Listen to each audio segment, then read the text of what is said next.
Good morning. We're going to start very promptly because the High Commissioner has to leave at 11:20 to do some interviews. This press conference is also being live webcast around the world and, of course, including into Sri Lanka, I hope. So without further ado, the High Commissioner has a few introductory remarks. The press release, the report, the two parts of the report are all at the back of the room. He'll make some introductory remarks and then we'll take questions in batches of 3. And if you could identify yourself and your media organization when you ask the question. So, High Commissioner, if you'd like to. Good morning to you all and a good afternoon to those who are watching in Sri Lanka. This morning we publish a report we very much hope will be consequential. We believe it should inspire the very change so many Sri Lankans have long ached and wished for. It reveals the findings of a fully fledged human rights investigation conducted for the very first time by the UN, by my office, and gives examples of the crimes perpetrated against and the suffering of tens of thousands of victims over a 9-year period. It draws us ever closer to the conclusion, to be confirmed subsequently by a court properly constituted, that war crimes and crimes against humanity, violations that are among the most serious crimes of concern to the international community as a whole, have apparently been committed by state actors, and not just state actors, but by the LTTE and other paramilitary groups as well. It is our earnest belief and hope this report will lead to efforts to end impunity for such crimes, or for these crimes, that it will create a most intense reckoning with the past, the recognition there are simply too many families throughout Sri Lanka who have suffered appallingly, too many who have disappeared, too many pushed into exile, too many funerals organized, too much pain felt, and too much lost in terms of Sri Lanka's human and economic development for the past not to be stared down, not to be learned from and atoned for. The country will never escape the stinging tentacles of its past unless victims receive justice and redress, and unless Sri Lanka can recognize its history clearly, account for it, and most importantly, change. And for a country filled with so much raw talent and passion, that challenge is not impossible. The report is divided into 2 parts, which are interlinked. A 19-page overarching report on promoting reconciliation, accountability, and human rights in Sri Lanka, and an accompanying 251-page report of the OHCHR investigation on Sri Lanka. They are complementary, and the shorter report, in addition to covering recent developments, provides a summary of the longer report, which covers the human rights situation and the myriad violations which took place in Sri Lanka between 2002 and 2011. I want to convey our profound gratitude to the witnesses and survivors for having come forward so bravely to share their testimony. In the years since the civil war in Sri Lanka ended, they have faced repeatedly the contempt of and even acts of intimidation from many of the authorities, not to mention the systemic denial of justice. As I said at the beginning, the report reveals patterns of grave violations, indicating that war crimes and crimes against humanity were likely committed by both sides to the conflict.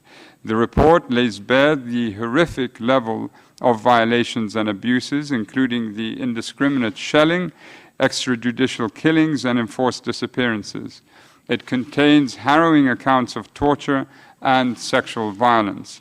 It also covers the recruitment of children by the LTTE and paramilitary groups, long-term deprivation of the liberty of hundreds of thousands of internally displaced people, denial of humanitarian assistance, and other grave crimes.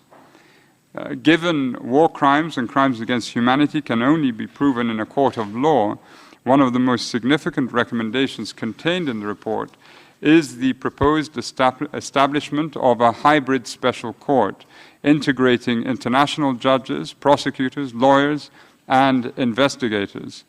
I believe this is necessary for the following reasons. The report documents the years of denials and cover-ups, the failure to carry out prompt investigations, stalled investigations, and reprisals against the family members of victims and others who have advocated for justice.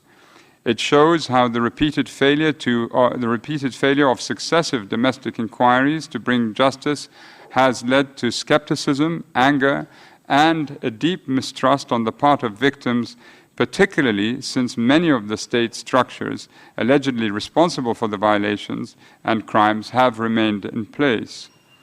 The report also demonstrates the systemic weaknesses in addressing these crimes, especially when the military or security forces were allegedly involved. It also describes reprisals against some of those who have tried to obtain justice for human rights-related cases allegedly involving state officials.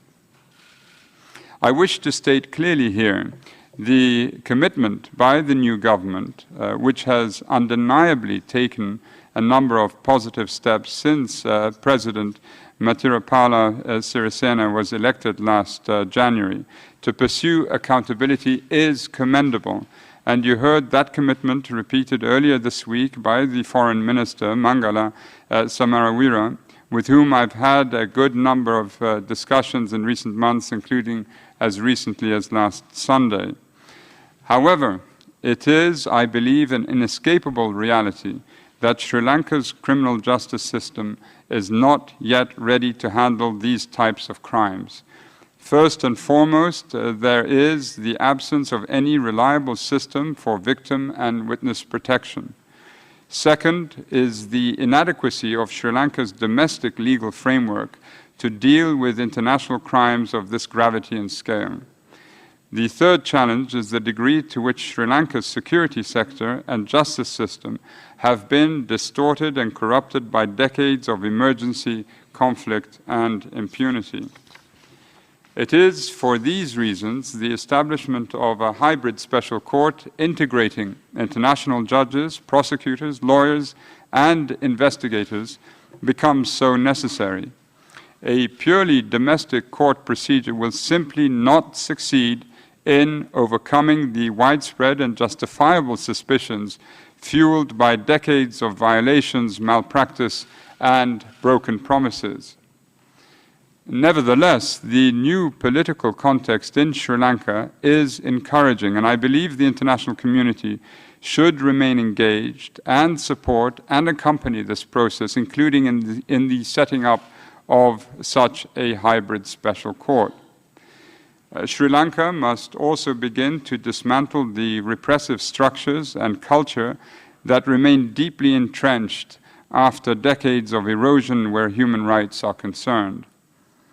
Finally, it is crucial, this historic opportunity for truly fundamental change, not be allowed to slip or to be overshadowed by narrow political opportunism and mutual suspicion. If the communities can be reconciled, can overcome all bitterness and enmity, the country could advance at an astonishing rate and become an example to many others. I hope this report, issued after more than 6 long, painful years of effort by so many people and organizations to shine more light on the country's darkest period, will perhaps provide one of the stimuli needed for a creation of a new Sri Lanka by all Sri Lankans. And I thank you for your attention and look forward to answering what questions you may have.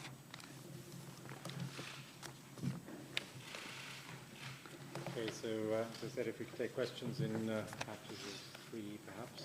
Any takers for the first question?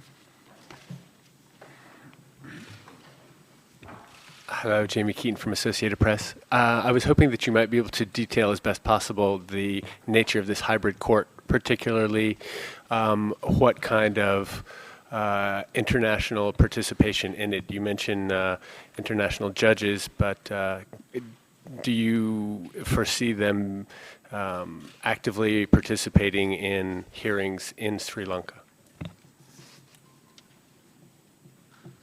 Question number 2.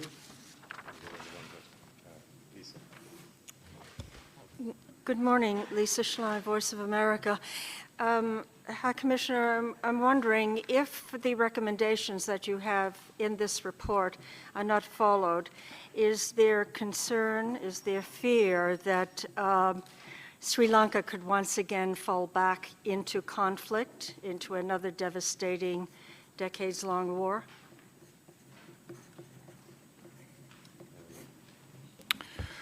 Thanks, Mark Engelhardt of the EPD News Agency from Germany. Could you please outline why you advocate for a hybrid court and rather not a purely international court, or indeed the ICC?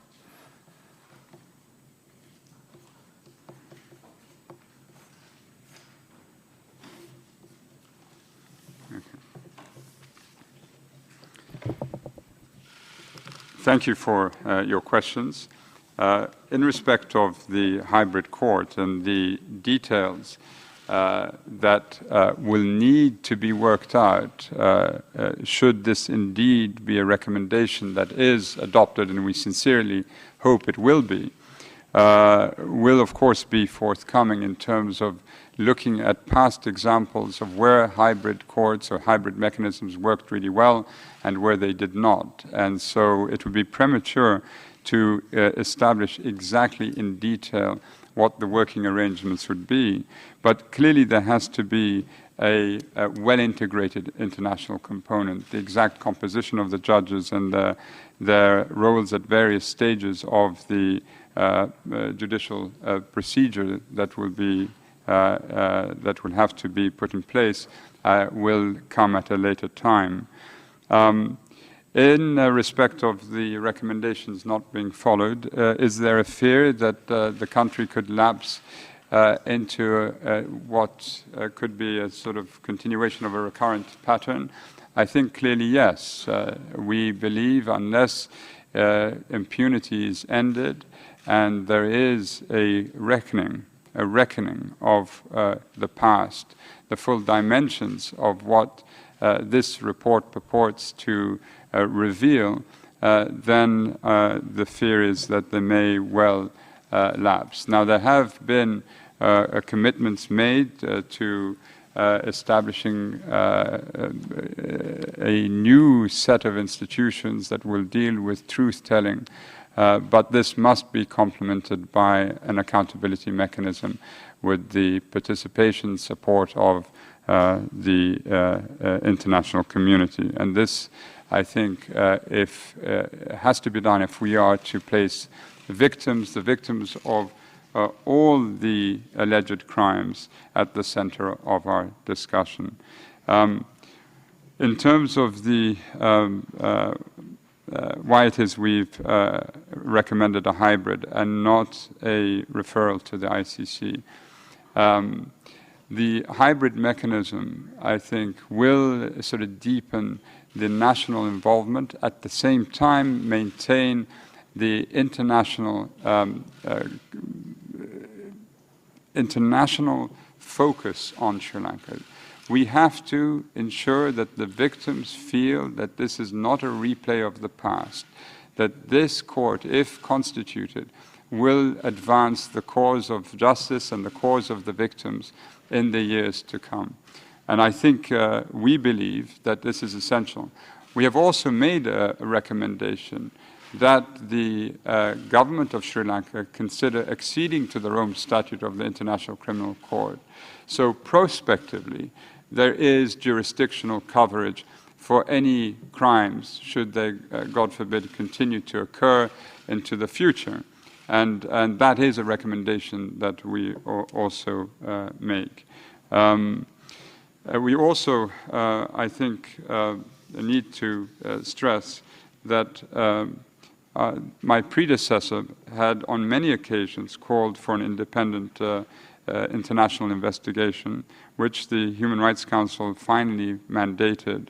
And now that the political environment has changed and the government is committed to an accountability process, we believe the next stage now is to bore into the details and establish this combined hybrid mechanism. Thank you.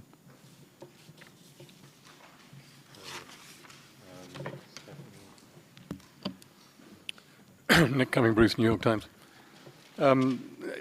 Have your investigations identified in detail individuals who are responsible for violations, for war crimes? Do you see there is sufficient basis for individual prosecutions? And is this just chain of command stuff, or are these people actually identified as perpetrating particular abuses?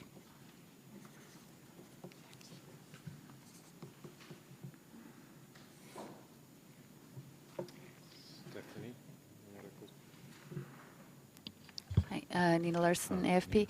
I was wondering which hybrid courts, previous hybrid courts you'd like to see used as an example for the one in Sri Lanka, and also what role would the national play? I mean, you've talked about international judges and prosecutors. What role would the national authorities play? Thanks.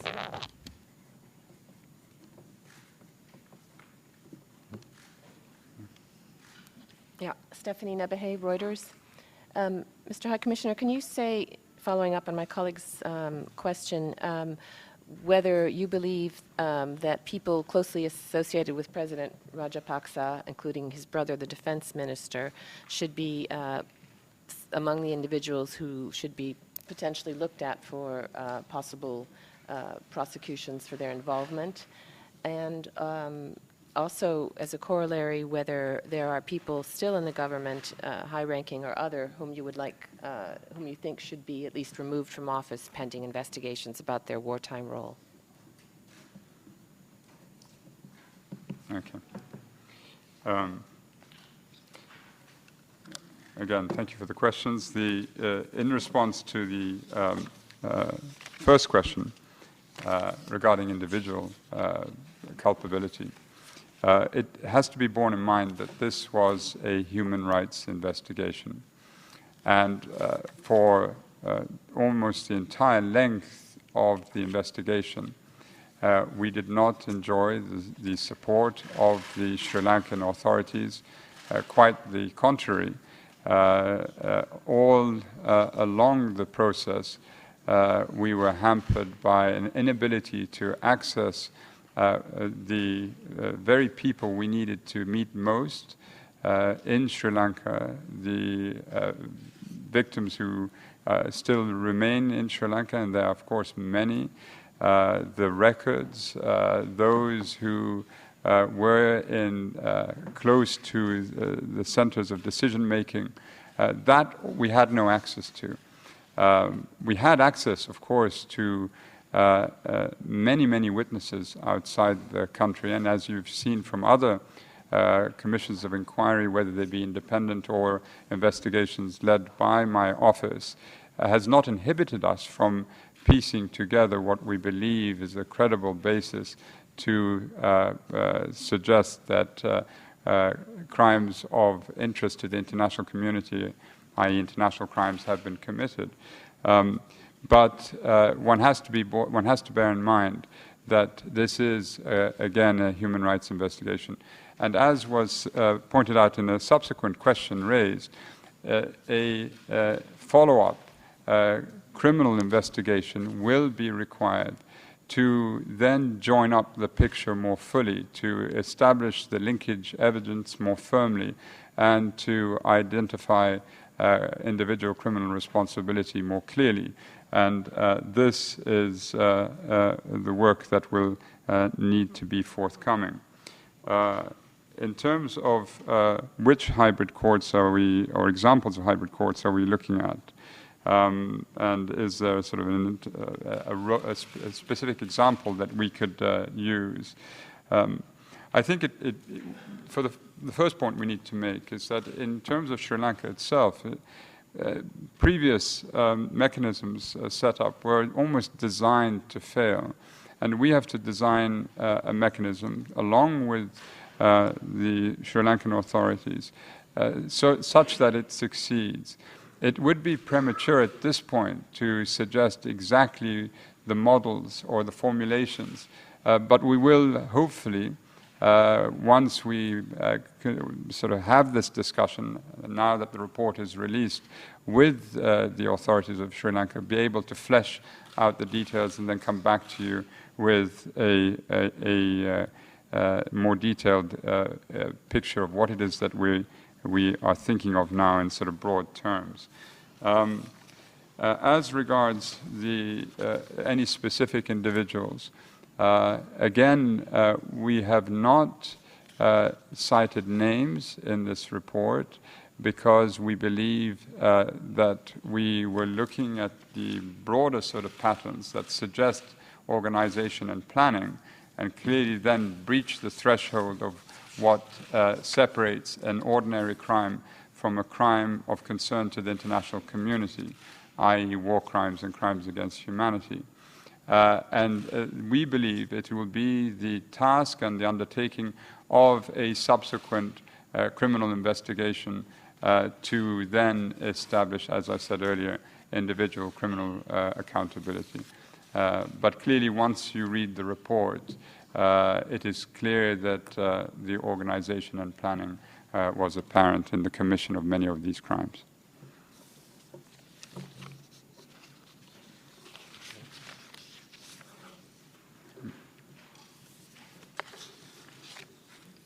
Thank you, High Commissioner. Gabriela Sotomayor from Mexican News Agency.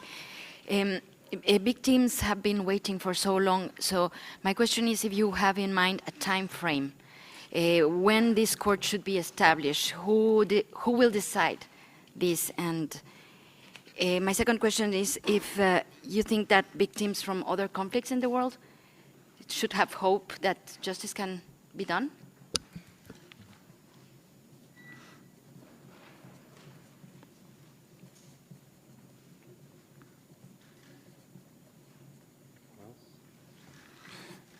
The matter of, sorry, shall I answer the question? The matter of time frame is an important matter because clearly there will have to be a period of consultations, I think, both within Sri Lanka and then with the international community.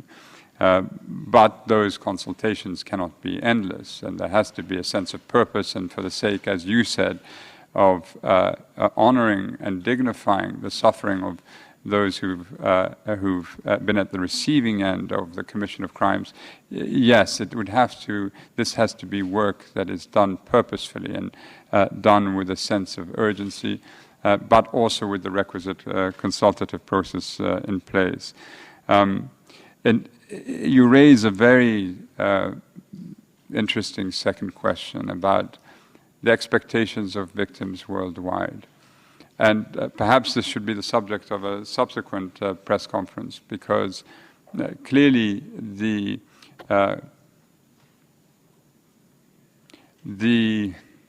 progress of international criminal law, the implementation of international criminal law is both harder than we perhaps initially anticipated when the Rome Statute was agreed to in 1998, establishing the International Criminal Court, and yet not without its surprises either, wherein on occasion you will see domestic processes working in conjunction with regional pressures to produce the start of an outcome. And we see the trial of the former president of Chad, of course, as an example of that. So we always retain hope that victims will find redress by dint of the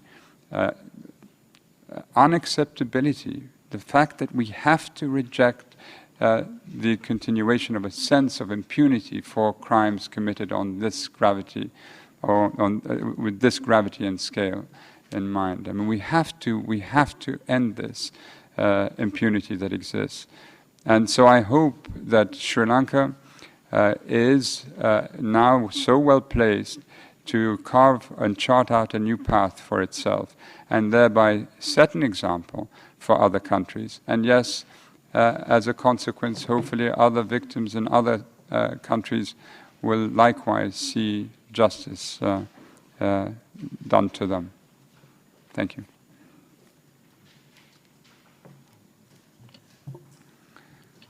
Darisha from the Daily FT in Sri Lanka. High Commissioner, I would just like to know if your office would be urging that the recommendation for the hybrid court with international judges and independent prosecutors be included in the draft resolution on Sri Lanka at the end of the HRC session. Yes, no, I, of course, will expect that there will be a careful reading of the report, the shorter summary and the longer report in the next few days. And my hope is that the Human Rights Council will endorse the recommendations that we have placed in our report. And given that we haven't had consultations on the draft, or whatever draft exists as yet, again, it would be premature to give you any indication of where we are in that discussion. It is a discussion to come, and perhaps at a later juncture throughout this session, we will let you know where we stand on this. But our hope is that the recommendations will be accepted and adopted by, principally, really, it's the government of Sri Lanka, but that the Human Rights Council will see fit to support the recommendations, yes. Thank you. Sorry, one more question. In your discussions, I mean, the report recommends setting up a fully fledged OHCHR office in Sri Lanka. In the discussions you've had with the Foreign Minister recently and other government officials, has there been any indication, willingness on their side to accept that? This is a discussion that has to yet materialize, not in any discussions with me. Certainly we did not discuss this.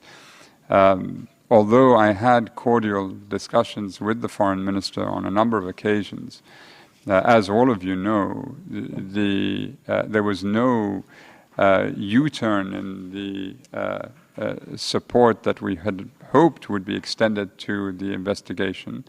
Although, again, much of the tone and some of the decisions that the current president and the government have taken clearly point to in a positive direction, but as we all know too, much more still needs to be done. And this will be an issue which we will discuss with the Sri Lankan authorities. We clearly believe that we should have a role in assisting and supporting and providing examples of other situations which they may want to consider. And clearly when it comes to setting up the hybrid court, I think we hope that we could be of great assistance. It has to be a court that will meet the expectations of victims and the international community alike, of course, as well as then propel Sri Lanka into a new future where impunity is not evident everywhere. Sorry, just to follow up on that, just to be clear, you're saying that there was no additional assistance to the investigation after the elections in January, that the new government didn't provide didn't respond to any of your requests at that time? There was a different atmosphere, certainly. I mean, when you compare the public exchanges that we had with the previous government, which were often bitter and filled with accusation, the atmosphere was very different. But it was also clear that we were not going to see a drastic change when it came to supporting the investigation outright. So for the most part, we did not have access to the sorts of information which could have filled certain parts of the report. For example, you may well ask me, why have we not been more specific on numbers? I mean, clearly, if we had access to some of the records in Sri Lanka, this is something that we perhaps could have opined on with greater clarity. And again, this is not perhaps unusual when you come when you look at so many of the investigations we conduct. And for that reason, we need to then have follow-up investigations, intensive investigations, but in the right atmosphere with the requisite guarantees when it comes to witness and victim protection in due course, and also having the right framework so that you can exercise jurisdiction over these crimes. In other words, the offenses under crimes against humanity would have to be criminalized and placed into law. So these are measures that will have to be taken, and it's all evident in our report that these are the steps required.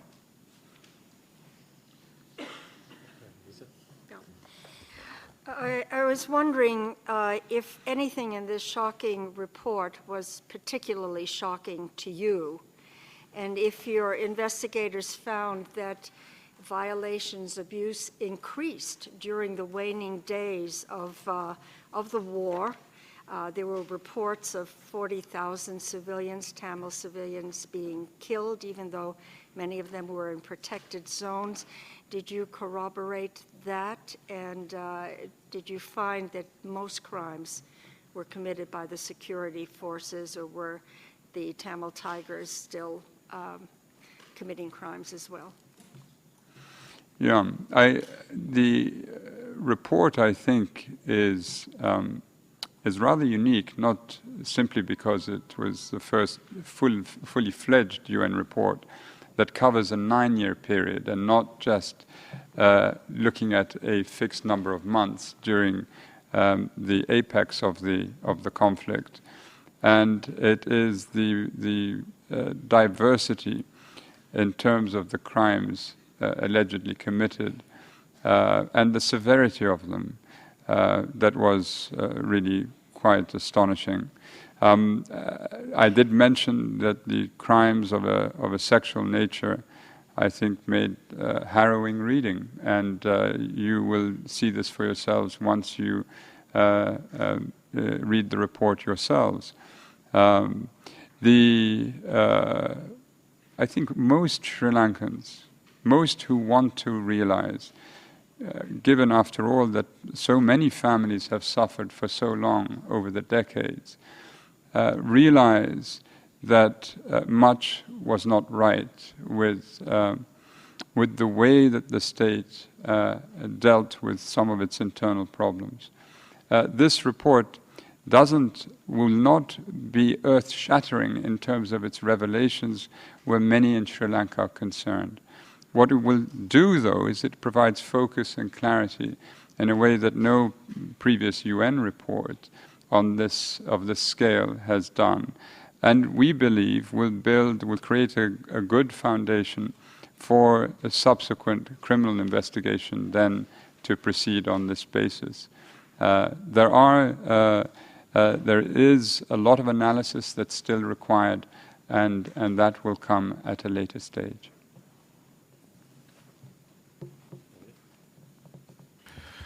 Thanks. You mentioned the possibility of crimes against humanity and of war crimes. Is there any indication in the investigation of a purported genocide?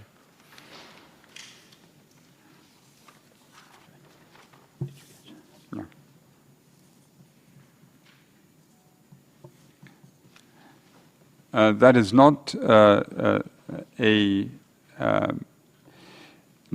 something that we perceive at this stage. Had we thought that acts of genocide had been committed of course, we would have raised this in the findings.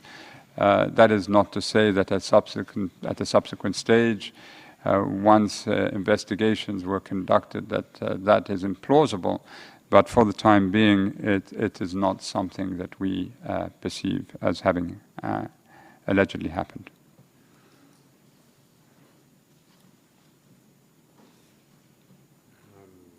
I think Stephanie was next. Sorry. Yeah, I was just wondering, you recommend a vetting process for officials, police, and whatnot. How many people do you expect would be implicated or affected by that? Yeah. Yes, we do recommend vetting for security and military officials. I think it is absolutely clear, given the findings in this report, that there must be a great deal of soul searching that needs to take place if Sri Lanka is going to ensure a non-recurrence. And as I said, this hopefully will come through a combination of different initiatives coming together. But one would hope also within the security services there will be a recognition that these methods, were they to be proven in a court of law as having taken place, do not lead or do not bring greater stability to a country. It only brings greater suffering. It only creates more victims. It only creates more long-term doubt about the stability of a particular country. And so we hope that in this process of national soul-searching, which we hope will continue or take place at a deeper level, that the security services will understand that there must be a sort of reckoning with the past and there must be accountability. Yeah.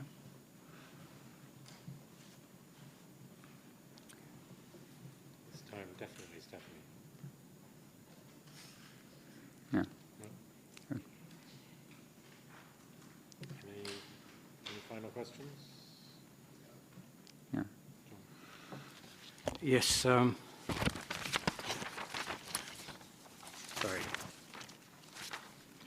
Yes, the report, as quoted here in the press statement, says that the government could not, hasn't got the means to do an investigation itself. Now the question is, if the Sri Lankan government is not able to do that, we've got in this current council a recommendation for an international commission of inquiry on Yemen, and the government of Yemen is suggesting that they want to do it themselves. So what is the situation in Sri Lanka? The report says they're not ready. What is the situation, a warlike situation, which is ongoing, to do something similar? Yeah, no, we perhaps need to have another discussion on Yemen at a certain point in time. It is clear in our report that we suggested there be an international mechanism put in place.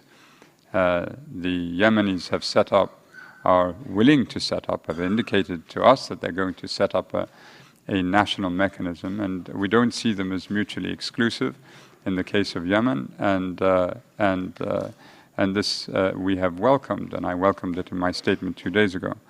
But in respect of Sri Lanka, and given as I said, and as we've said in the report, the many previous failed attempts to deal with the question of impunity, the victims of past alleged crimes will not find any solace in a purely domestic mechanism where you don't have the underlying legislative basis at the moment to exercise jurisdiction over crimes against humanity and war crimes. And so there are a number of steps required. As I said, we believe this to be a juncture where, if in combination with the positive expressions that we've heard on the part of the President and his government regarding the future of the country, and then together with our report, we can move toward establishing a hybrid special court, I think we will be on the right trajectory in respect of Sri Lanka. But I wanted to thank all of you for attending this press conference. Naturally, there will be questions that we will have to come back to you at a later juncture in terms of supplying you with the answers. So I hope you will bear with us, and thank you very much for your attention. Thank you. I'd just like to add one thing, which is the government's response to the report, which is a short document. It has been posted on our website, so if you want to look at their official response, you can see that on the website. Give it some verbal indication of the response, please. I don't have it with me. Basically, very, very cordial. Yeah. Yeah. Very cordial? Cordial. That doesn't say anything. That's what he said.